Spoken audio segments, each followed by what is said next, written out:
On May 29, 2023, Mr. Similalayi Fubara was sworn in as a democratically elected governor of Rivers State.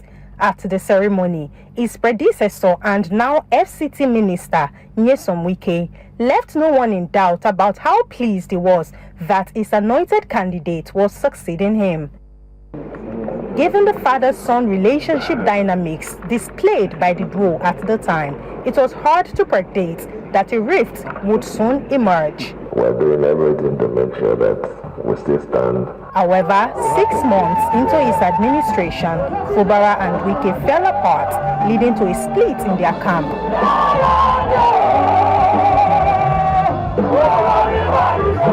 While Fubara accused Wike of desiring to control the state's treasury, Wike also accused Fubara of attempting to dismantle his political structure in the state. It must impact on your people. There is a reason for all this crisis, and that reason is the control of the resources of Rivers State. The rift escalated and left the state's lawmakers divided, with the camp loyal to Wike moving to impeach Governor Fubara. However, on the eve of the planned impeachment, a section of the Rivers State Assembly complex was engulfed by fire in a suspected arson attack. Fellow Nigerians, despite President Bola Tinubu's mediation efforts, the face-off between Wike and Fubara deepened. What they want is this red biro. He's still with me. They have failed.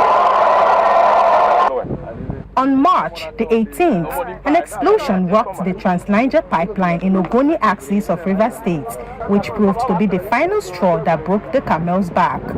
Later that same day, the president declared a state of emergency in the state and suspended Governor Fubara, citing potential breakdown of law and order in the state.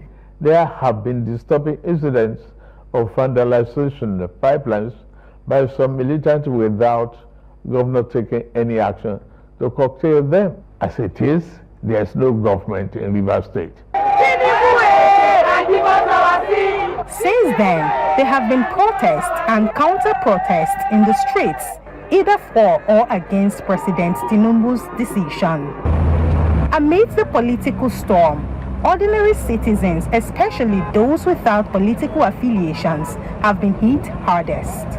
The issue of declaration of a state of emergency in Rivers State has been dealt with sufficiently. Those for and against have expressed their views. But the most important thing is for us to move forward. How do we secure the peace in order to maintain good governance and ensure that dividends of democracy are delivered to Rivers people?